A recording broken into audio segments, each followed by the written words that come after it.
Hello बच्चों। आज हम विज्ञान का पेपर जो कक्षा 7 का है 2024-25 का अर्धवार्षिक परीक्षा का उसको हल करने वाले हैं।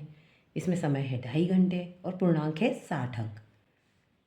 बहुविकल्पी प्रश्न। प्रश्न क्रमांक 1 परजीवी का उदाहरण है। तो परजीवी मतलब दूसरों पर निर्भर रहने वाला। तो अमरबेल जो है वो दूसरे पेड़ पौधों पर अपने भोजन के लिए निर्भर रहती है, इसलिए ये परजीवी का उदाहरण है। प्रश्न क्रमांक 2 चीरने एवं फाड़ने वाले दांत क्या कहलाते हैं? तो रत्नक को हम चीरने और फाड़ने वाले दांत कहते हैं। प्रश्न क्रमांक 3 निम्नलिखित में से डॉक्टरी थर्मामीटर की परास क्या होती है? तो डॉक्टरी थर्मामीटर 35 डिग्री से लेकर 42 डिग्री तक माप सकता है, क्योंकि एक मानव शरीर का तापमान नापने के लिए इसे बनाया गया है और इसकी रेंज 35 से 42 डिग्री के बीच में होती है। भौतिक परिवर्तन का गुण है। तो भौतिक परिवर्तन में किसी भी सामान का आकार बदल सकता है, जैसे कि कागज को फाड़कर छोटा करना या लकड़ी को तोड़ना। तो इसका आंसर आएगा आकार बदलना।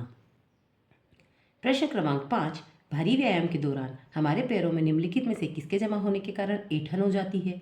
तो लैक्टिक एसिड के जमा होने के कारण हमारे पैरों में ऐंठन हो जाती है। रिक्त स्थान। प्रश्न क्रमांक 6 प्रकाश संश्लेषण क्रिया में पादप वायुमंडल से क्या लेते हैं? तो देखिए, पादप मतलब पौधे वायुमंडल से कार्बन डाइऑक्साइड लेते हैं और ऑक्सीजन का उत्पादन करते हैं और उसको वायुमंडल में छोड़ देते हैं, जिसको हम इंसान या जीव जंतु ग्रहण करते हैं। प्रश्न क्रमांक 7 सूर्य से पृथ्वी तक ऊष्मा के आने वाले प्रक्रम को क्या कहते हैं? तो जो सूर्य से पृथ्वी तक ऊष्मा आती है सूर्य की, उसे हम विकिरण कहते हैं। प्रश्न क्रमांक 8 हवा में आर्द्रता नमी अधिक होने से लोहे पर जल्दी लगती है। तो लोहे पर जंग जल्दी लगेगी यदि हवा में आर्द्रता या नमी है, तो लोहे पर जल्दी जंग लगेगी। रक्त परिसंचरण तंत्र की खोज किसने की थी? तो ये विलियम हार्वे ने की थी। पुष्प में नर और मादा जननांग दोनों ही होते हैं। द्विलिंगी जो पुष्प होते हैं उनमें नर और मादा दोनों जननांग होते हैं। इन्हें उभयलिंगी भी कहा जाता है।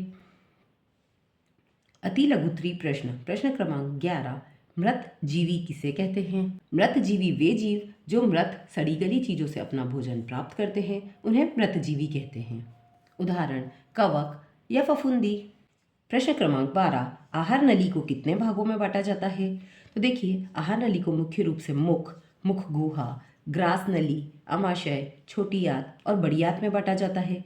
इसके अतिरिक्त इसमें मलाशय और गुदा भी शामिल है। प्रश्न क्रमांक 13 ऊष्मा स्थानांतरण करने में चालन और संवहन की प्रक्रिया में अंतर बताइए। तो देखिए, चालन में ठोस में ऊष्मा जो स्थानांतरण होती है वो चालन के द्वारा होती है और तरल में जो ऊष्मा स्थानांतरण होती है वो संवहन के कारण होती है। चालन में कण अपनी जगह नहीं छोड़ते बल्कि कंपन द्वारा ऊष्मा स्थानांतरित करते हैं और संवहन में कण स्वयं गति करके ऊष्मा एक स्थान से दूसरे स्थान तक ले जाते हैं। चालन में ऊष्मा गर्म सिरे से ठंडे सिरे की ओर प्रवाहित होती है और संवहन में ऊष्मा के साथ माध्यम के कणों का भी प्रवाह होता है। प्रश्न क्रमांक 14 जंग का आणविक सूत्र और रासायनिक नाम क्या है? तो जंग का आणविक सूत्र होता है Fe2O3 और NH2O, जहाँ पे कितना पानी है ये N उसको दर्शाता है, और रासायनिक नाम होता है आयरन ऑक्साइड। प्रश्न क्रमांक 15 कोशिकी श्वसन किसे कहते हैं? कोशिकी श्वसन एक जैव रासायनिक प्रक्रिया है जो सभी जीवित कोशिकाओं में होती है। इसमें ग्लूकोज के विखंडन से ऊर्जा मुक्त होती है। ग्लूकोज ऑक्सीजन की उपस्थिति में कार्बन डाइऑक्साइड जल और ऊर्जा में टूट जाता है। प्रश्न क्रमांक 16 निषेचन के पश्चात फूल में होने वाले कोई दो परिवर्तन लिखिए। तो देखिए, निषेचन के पश्चात फूल में होने वाले परिवर्तन अंडाशय फल में विकसित हो जाता है और बीजांड बीज में विकसित हो जाता है। प्रश्न क्रमांक 17 कीट भक्षी पादप किसे कहते हैं? उदाहरण सहित लिखिए। तो देखिए, कीट भक्षी पादप कीड़ों को अपना भोजन बनाते हैं। ऐसे पौधों में नाइट्रोजन की कमी होती है जिसे पूरा करने के लिए कीड़ों को पकड़कर खाते हैं। उदाहरण घटपर्णी या pitcher plant, Venus fly trap, ये इसके उदाहरण हैं। प्रश्न क्रमांक 18 प्रयोगशाला तापमापी तथा डॉक्टरी तापमापी में अंतर लिखिए। तो प्रयोगशाला तापमापी को शरीर के अतिरिक्त अन्य वस्तुओं का ताप मापने के लिए उपयोग में लाया जाता है, जबकि डॉक्टरी तापमापी को शरीर का ताप मापने के लिए उपयोग में लाते हैं।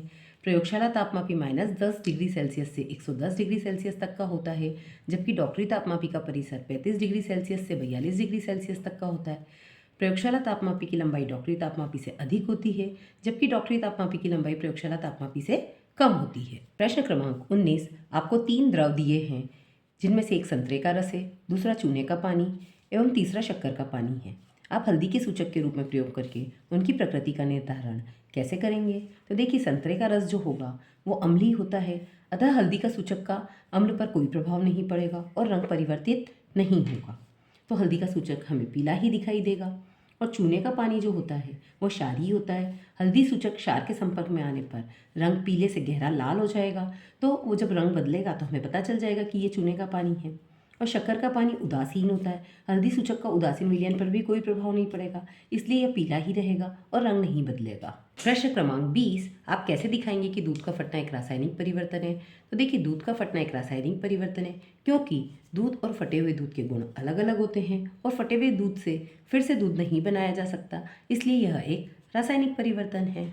प्रश्न क्रमांक 21, क्या होगा यदि रक्त में पट्टिकाणु नहीं होंगे? तो पट्टिकाणु चोट लगने पर थक्का जमाने में सहायक होते हैं। रक्त में यदि पट्टिकाणु नहीं होंगे तो चोट लगने पर थक्का नहीं जमेगा। थक्का न जमने से शरीर से अतिरिक्त रक्त बह जाएगा और व्यक्ति की मृत्यु भी हो सकती है। प्रश्न क्रमांक 22, शरीर के सभी अंगों को रक्त की आवश्यकता क्यों होती है? तो रक्त के द्वारा पूरे शरीर में पचा हुआ भोजन और ऑक्सीजन पहुंचता है और यह अपशिष्ट पदार्थों तथा कार्बन डाइऑक्साइड को दूर भी ले जाता है, इसलिए शरीर के सभी अंगों को रक्त की आवश्यकता होती है। प्रश्न क्रमांक 23, मनुष्य में कितने प्रकार के दांत पाए जाते हैं? प्रत्येक के कार्य लिखिए। तो मनुष्य में 4 प्रकार के दांत होते हैं, कृतंक, रदनक, अग्रचर्वणक और चर्वणक। कृतंक भोजन को काटते हैं, रदनक भोजन को फाड़ते हैं, अग्रचर्वणक और चर्वणक भोजन को कुचलने और पीसने का काम करते हैं, जो पाचन क्रिया में मदद करता है। प्रश्न क्रमांक 24, अम्ल वर्षा किसे कहते हैं? वर्षा जल में यह अम्ल कहाँ से आता है तथा इससे क्या हानि पहुँचती है? देखिए, यहाँ पर 3 प्रश्न है। पहला, ये अम्ल वर्षा किसे कहते हैं, दूसरा है वर्षा जल में यह अम्ल कहाँ से आता है और तीसरा है इससे क्या हानि पहुँचती है। तो हमने 3 आंसर लिख दिए हैं। पहला, जब वर्षा जल में अम्ल की मात्रा अत्यधिक हो जाती है तो वह अम्ल वर्षा कहलाती है। दूसरा, वर्षा जल में यह अम्ल कहाँ से आता है? तो वर्षा जल अम्लीय इसलिए हो जाता है क्योंकि कार्बन डाइऑक्साइड, सल्फर डाइऑक्साइड और नाइट्रोजन डाइऑक्साइड जैसी गैसें वर्षा जल में घुलकर क्रमशः कार्बोनिक अम्ल, सल्फ्यूरिक अम्ल और नाइट्रिक अम्ल बनाती है। तीसरा, इससे क्या हानि पहुँचती है? तो अम्ल वर्षा भवनों, ऐतिहासिक इमारतों, पौधों और जंतुओं को क्षति पहुँचा सकती है। प्रश्न क्रमांक 25, निम्नलिखित को परिभाषित कीजिए। अंतः श्वसन और श्वसन दर। तो देखिए, अंतः श्वसन ऑक्सीजन से समृद्ध वायु को शरीर के अंदर लेना अंतः श्वसन कहलाता है और श्वसन दर कोई व्यक्ति 1 मिनट में जितनी बार श्वसन करता है वह उसकी श्वसन दर कहलाती है। प्रश्न क्रमांक 26, पुष्प में निषेचन की प्रक्रिया का सचित्र वर्णन कीजिए। युग्मकों के संयोग से बनी कोशिका युग्मनज कहलाती है। युग्मनज बनाने के लिए नर और मादा युग्मकों के युग्मन का प्रक्रम निषेचन कहलाता है। युग्मनज से भ्रूण का विकास होता है और इसके ये चित्र हमने यहाँ बना दिए हैं। आप इसमें कलर नहीं भी करेंगे तो चलेगा, ये तो हमने ऐसे ही कलर करके इसको बना दिए हैं। एग्ज़ाम में आपको कलर करने की कोई ज़रूरत नहीं है।